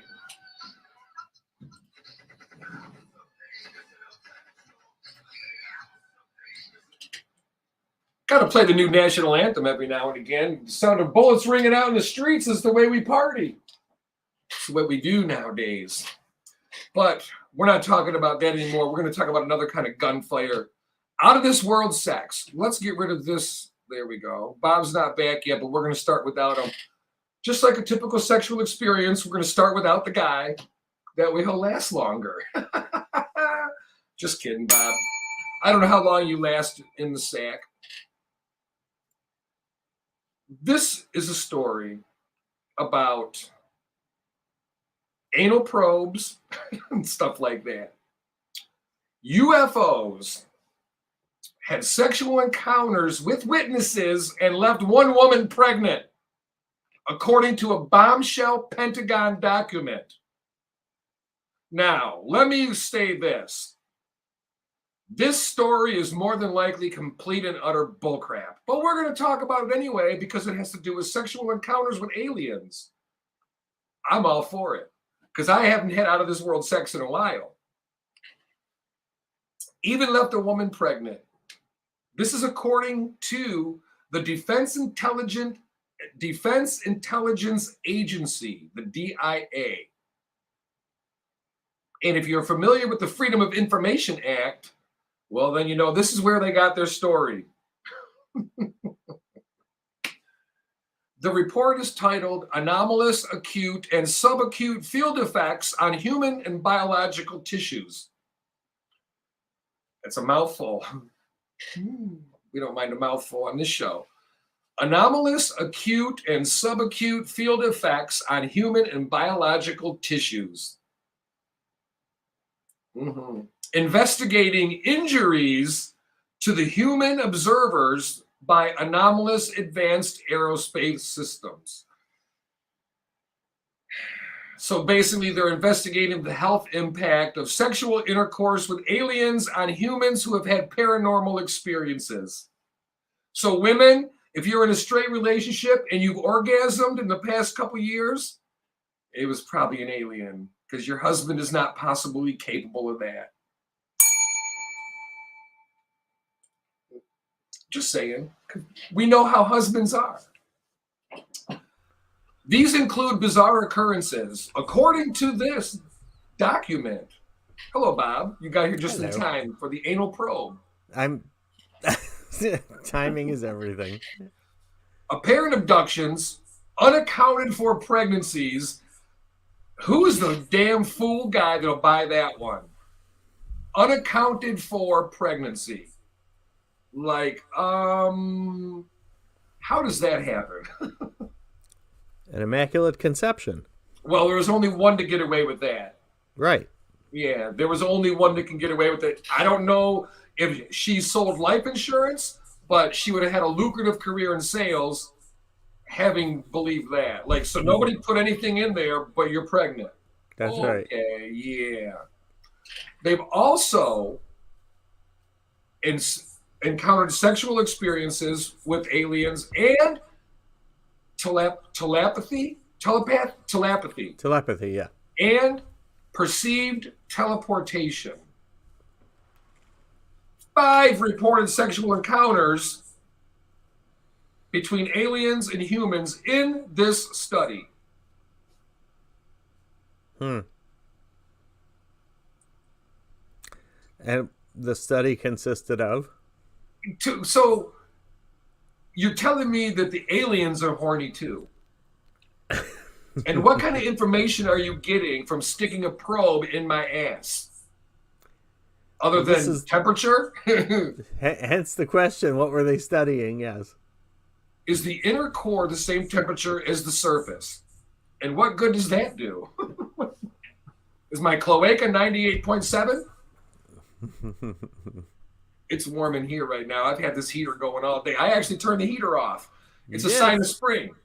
It is a sign of spring. Got the heater off. Talking about sex with aliens. How old are the aliens? Because, you know, I have legal restrictions here. My son is in his late 20s. The alien has to be at least as old as my son. Okay.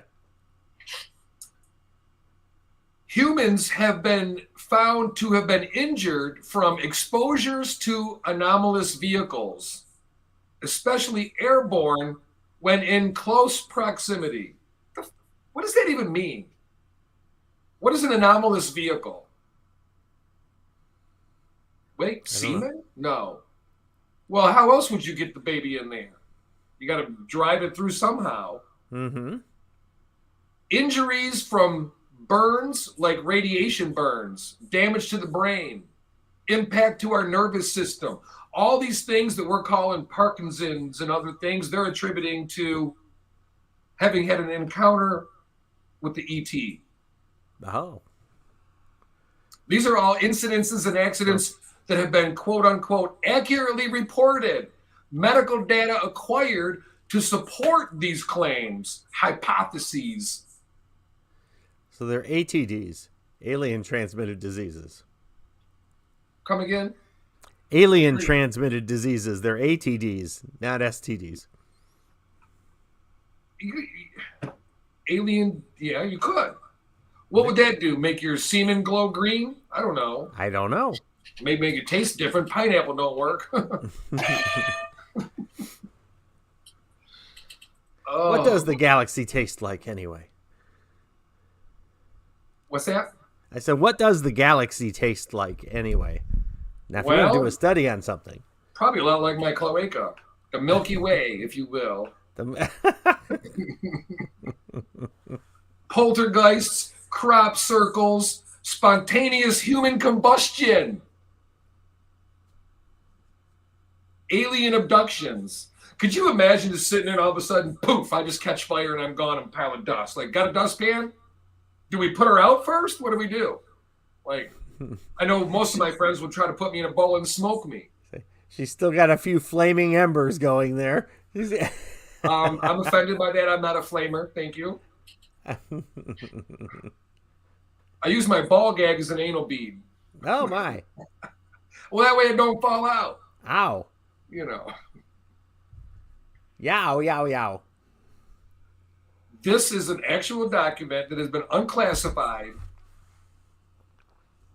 about the human psychological effects of being anally probed by an alien in your sleep. In your sleep. If it's true, I want to know.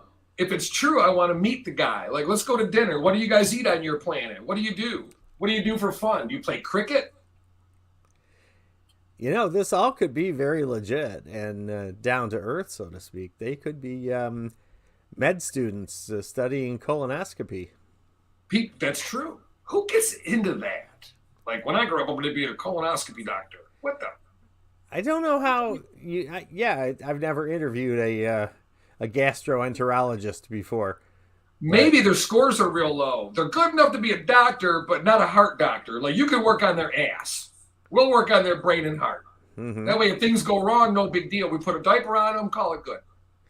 Well, it's the interesting pathway between the stomach and the outer. I mean, you've got an awful lot of mileage of parts in there, your intestines and everything. Like, how do you know? Just looking at my cloaca like a tree, you can see how long it's been around by the rings around it. Like, wow, your cloaca's had a lot of action. Look at all the rings around it. Why don't you show us? I'm not sure I can picture this. I'll drum up a picture of an old bark tree or something like that, and we'll call it a butthole. Just put a couple little hairs around it, Photoshop it in.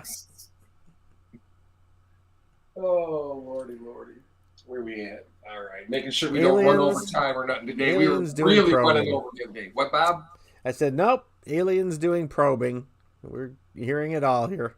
It's been a thing we've talked about it forever, and people can say it's real or not real and everything like that. But, and again, we started the show saying we're not going to worry about things that we can't control. Mm-hmm. Until a satellite shoots out of my ass, I'm not going to worry about it. But when it does, you better watch out. It's fast propelled. This isn't just like people that are out there like, is the United States Navy defends our shores from foreign and domestic terror, right? Mm-hmm. A U.S. Navy warship was shadowed by 2 car-sized balls of light that were filled with glitter. They were unaffected by anti-drone weapons. All of a sudden, we've got a dog in the back barking his ass off. I love it. That's what's beautiful about having a window in the studio. The USS Kearsarge is the latest vessel to have reportedly had a UFO encounter as the U.S. military begins to open up about the mysterious phenomena. This has got to be real. It's coming directly from the sun. I guess. So there's a filmmaker named David Beatty who produced the 2019 film The Nimitz Encounters, right? Mm-hmm. About the famous 2004 Navy encounter with the Tic Tac object. So now they're saying at least 2 objects lurked near the 40,500-ton amphibious assault ship for several nights while on a training exercise off the east coast of U.S. They were looking for a probe. They're looking for dates. They're looking for somebody that they can anally probe, and they go, the Navy, they love seamen. They're out on a ship, no bunch of guys on a ship, they'll willingly take something in their ass. That's all it takes? That's all it takes. I mean, 6 months on a boat. Yeah. Change a man. I suppose. I don't know if it'd change him as much as it changed me being in the Air Force, but... Well, could be a recruiting slogan. 6 months on a boat will change you, man. Looks like 2 moons. Now, this is a mock-up drawing, but this is what they described as seeing. 2 big, bright moons, right, following this big warship. And it repelled air whatever drone the drone systems. It repelled them. Could it be that we're dealing with the extraterrestrial? And golly, they're horny as we are, so that could be fun. Could you imagine? Well, maybe it already happened. If they've already got unknown pregnancies, maybe that's all the weird-looking people. Or maybe all the real good-looking people are the aliens, right? Mm-hmm. It's got to be one of the two. Either the hideously fat and ugly or the really super hot. One of the 2 groups are aliens. Hopefully it's the hot people. There's less of them. Well, we talked about it. It's not body shaming, it's reality. Mm-hmm. We're overweight. We got pre-diabetes running rampant in our teens. No surprise, right? You got Dunlap disease. Your belly Dunlapped your belt. And you got Dicky-Doo. Your belly sticks out further than your Dicky-Doo. Other than that, you're healthy. Have a good day. See you at McDonald's in the drive-thru line. Yeah. I will say this, though. Yeah, the other day, we went Sunday. First time I'd eaten out in quite some time. And I had chicken wings and French fries. I loved every single bite. Because I haven't been eating like that. I've been eating healthier, right? Like 2 steaks and a potato with a lot of butter. Healthy like that, right? 2 bags of chips and a Baby Ruth for breakfast, right? Watching my grease intake, see. But there was no bacon grease. No, but it was a well-balanced diet, sweet and salt, you know. I could have opted for the bacon thins or the apple pie or the donuts, but I opted for the healthier baked chips and Baby Ruth. Nuts, caramel, a little bit of chocolate. It's good for you, right? Absolutely. That's why I eat cake for breakfast. Eggs, milk, everything you need. Everything in moderation. You can have cake for breakfast. So shouldn't we get like a monthly check if we've been probed anally by a UFO? Shouldn't we get money for that? Shouldn't there be an income for this? I don't know. Is it a disability? Does it cause a disability, or is it too much stress and trauma? Well, if it goes in far enough, you'll walk funny for a couple of weeks. Mm-hmm. This too shall pass. Now, one of the things that they're reporting is a lot of people don't want to come forward. Your pilots, your military pilots who fly higher than normal airplanes, they're in the air a lot, and they see a lot more things. They go, you know what? We ignore these sightings. We don't log them at all, because when we get out of the military, part of our qualifications to be a pilot is to not be crazy. And they'll think we're crazy if we say we've seen UFOs. So we ignore it, or we never log it, right? Mm-hmm. But now more and more people are starting to report them because it's not seen as such a weird thing. Before, in 1986, if you spotted a UFO, you were crazy. That's what people thought, right? Overall. So they go, you know what? We're trying to land a job with a commercial airline after my military service. I can't be telling people that I've seen this stuff. True. Kind of makes sense. It does make sense. From a self-preservation point of view, sure. But don't we really want the truth? You know? Oh, my banner's wrong. All right. We'll do this one. Because we are back. So whether or not you believe it don't matter, because 50% of the people are going to say it's true, and 50% of the people are going to say it's not true. Mm-hmm. So it just depends on what you believe. But you got to start thinking of it, okay, if it is true, what would they gain by sexual encounters with humans? Is it pleasure? Maybe alien vaginas don't get moist. And like a piston in the engine without oil, it seizes up in there. So maybe they're going, you know what? They got a natural moisturizer in their vaginas down there. Let's just go to Earth. Doesn't explain the anal probe, but hey, whatever. We're trying. We're doing the best we can. One thing at a time. Yeah, one thing at a time. It just, what would be the reason? I could understand dissecting a human body, like where all of a sudden we're finding dissected human bodies out in fields next to the corn crops, right? What do they call those crop circles? Oh, right. Then you go, okay, well, the aliens are studying what our body looks like inside our brain and blah, blah, blah, blah. But the anal probe is just pure fun. There's nothing they're gaining out of that. Yeah. I wouldn't think. Maybe. No. Nothing wrong with a little fun. You know, we've tested 3,000 humans and their rectal secretion seems to be consistent. What the hell are you checking for?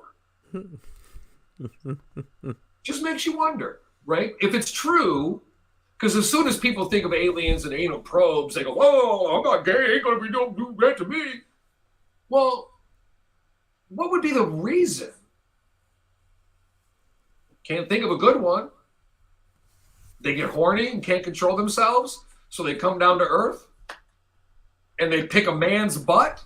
That's not the most attractive thing you'll ever come across in America, even though a lot of people like to come across them. Yep. I don't know. A lot of people like to come to America, the aliens. I mean, we've got the the Detroit Canadian border here, the bridge. If Canadians coming over, we go over there. You like to try something a little different, you know. Never had me a Canadian before. So there's been a series of videos, right? There's 3 videos of U.S. Navy UFO videos: the gimbal, Go Fast, and Tic Tac. Stunning footage, right? Unexplained. The world cannot explain it. Well, new sparked interest in UFOs. If they're real, what does it mean? Now let's go back to 7:08 a.m. this morning Eastern. If it's real, there's nothing you can do about it, so don't worry about it. Well, and that's what I'm looking as I'm stargazing behind my shoulder here, because I have eyes in the back of my head. I see that. Yeah. There's got, out of all those stars and planets and what all, you've got to believe there's some kind of life out there somewhere. Just if there could be life here, why couldn't there be life on any of them? If you lean just a little to your left and move forward just a bit, I can clearly see Uranus behind you. Oh! Well, here, let me, turn. Oh, I can see it too now. Yeah, there you go. Look straight down. There you go. There we are. How drunk do you have to be to join your own search party? Why can I see this happening on a Friday night where we go hang out? You know, a missing drunk man accidentally spends hours searching for himself in a search party. Pretty scary experience to someone go missing that you love, right? So you immediately file a complaint.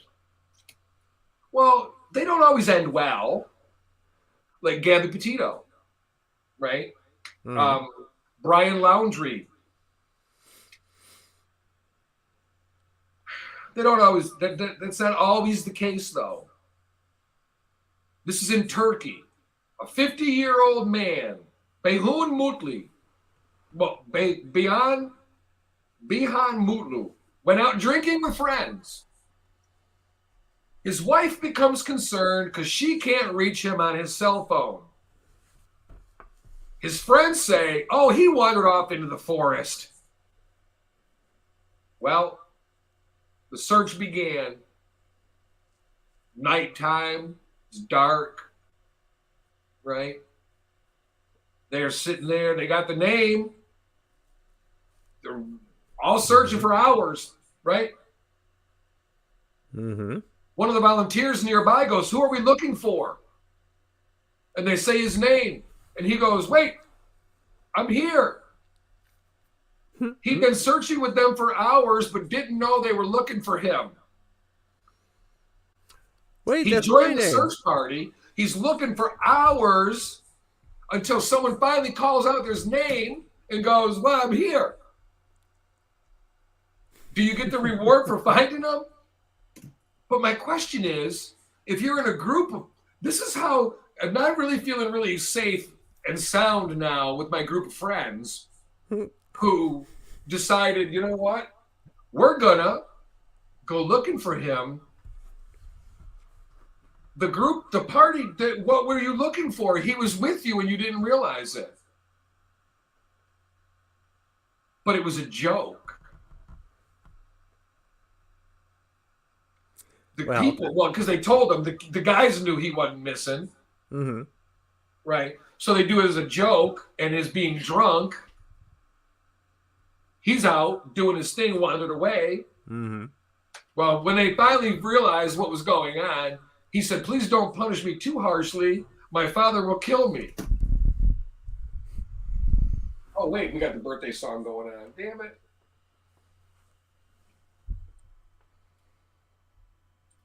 How drunk do you? That's like a Will Smith movie. Or Will Ferrell. Not Will Smith. He's not allowed to make movies at the moment. Can you believe that? They're putting projects on hold because he smacked the guy. I'm against it. I'm completely 100% against it. I don't think he should have done it. He was wrong. No, you're not defending your wife's honor. None of that. But damn. Well, you can interpret that for what it is, too. But still, people don't necessarily... It's not like he murdered anybody or, maimed him or anything. I mean, it was a bad choice at a bad time. Haven't we all at some point made a bad choice at a bad time? And I don't need my career and my livelihood ruined over it, No, I agree. And I'm really disappointed with Will for doing what he did. But you know what? It's a slap. Mm-hmm. We got way bigger things going on in the world. Vladimir Putin is committing atrocity after shooting people in the back of the head when their hands are tied behind their back. Yep. That's worse than a slap on the face. Mm-hmm. No matter how you slice it. No, totally. You know? What, so the drunk reaction. This isn't the only time that's happened, though. People in 2012, an Asian tourist joined a mountain search looking for a lost person in Iceland. It was her. She broke off from her sightseeing group and changed clothes. They're looking for her. She joins the party. Who are we looking for? I don't know. What does she look like? I don't know. We'll let you know when we find her if we know. Yeah, right. I mean, Yeah. let's go back to talking about anal probes or something. Where are we at? 9:50. Always the fallback topic. Do we have birthdays today, Bob? Is it worth We this sure time? do. We got some birthdays. Cool. Let's go. He says as the screen decides not to come up. Here it is. Right. Okay, because that's the way it works in live radio. I see a couple already I recognize. All right. Yeah. Actor Billy D. Williams turns 85 today. Wow, 85. 85. Black curly hair. I cannot get over that. Wow. 85. Yeah. John Ratzenberger, formerly known on Cheers. Cliff Clavin. Cliff Clavin. Yeah. And he also competed on Dancing with the Stars a little while back. He's 75. In his postal outfit, I hope. What's that? In his postal outfit, I hope. I think so. From back I in the think day. so. of He's Cheers, 75 today. Who else? What else we got going on here? Country singer Merle Haggard. Right? Turning, I don't know how old today. Well, he's passed away in 2016. May he rest in peace. Mm-hmm. Actress Mary Lou Henner turned 70 today. Mary Lou Henner, she was Elaine Nardo on Taxi. Mm-hmm.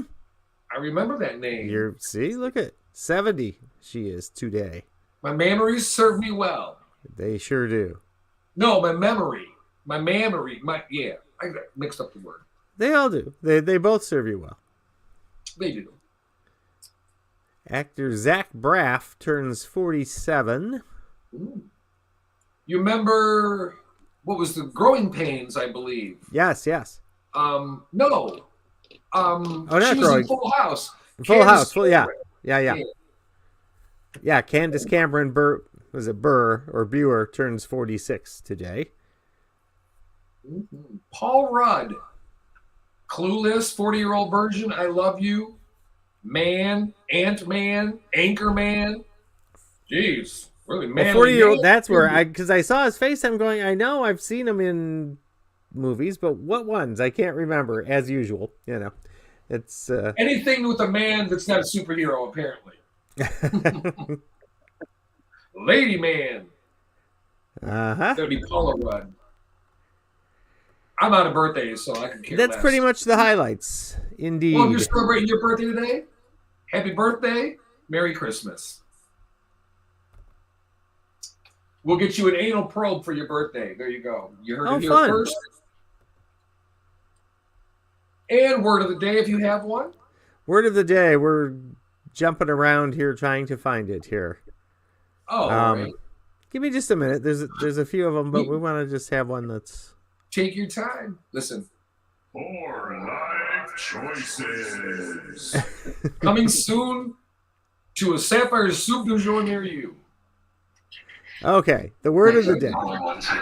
All right, word of the day. Word of the day is stodge. What? Stodge. Stodge. Stodge. Not stooge, like some people we hang out with or people that we all know. Stodge.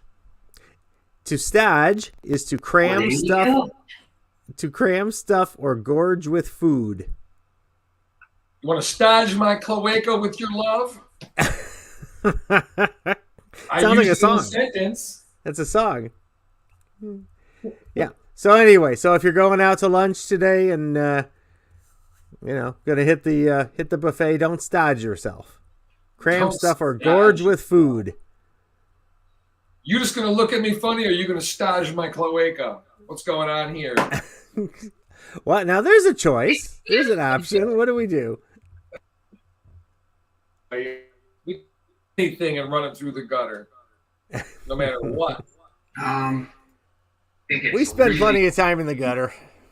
The gutter's the best place to be. There's nowhere to go but up. Well, it's where all the cool people hang out. I know, right? That's right. All the cool people. When I was in the military, they'd go, these are off. We'd go overseas, these are the places you can't go. I'll go there first, there second, leave there third in the cab, fourth here. Yep. I know where the party is. That's right. I blend in everywhere. I just blend in with the crowd, Mm-hmm. All right, that does it for us. We're out of here. Thank you for letting us in your house, car, or wherever you were listening or watching today. We live stream and we're on the 9397 Network app. We got a lot of shows coming up later. I believe The Honest Truth is at 11. We got things going on different around here right now. Changing format, or not format, but changing shows around a little. So schedules, yeah. Make sure you stay with the app. That's the best way to keep up with everything. And we appreciate it. Remember, opinions are a dime a dozen. Validation is for parking. Loyalty is not a word, but a lifestyle. Life is too short to put your key to happiness. Life is short like your husband's penis. Hey. It's too short to put anywhere. Hey. Life is too short to put your key to happiness in someone else's penis. Pants. Don't put your penis. Don't put your penis in someone else's pocket. Get my key out of your penis pocket right now. Most guys can fit their penis in that little tiny pocket above the regular pocket in their pants. The one that you keep the condom in or whatever, because you little rascal. Anyway, in a world where we can be anything, be kind. We have no idea what a kind word or a friendly smile can do to impact someone's day. Maybe even change their life. Until Friday, I'm Sapphire Pates. I'm just Bob. We're out of here. Have a good day. Bye-bye.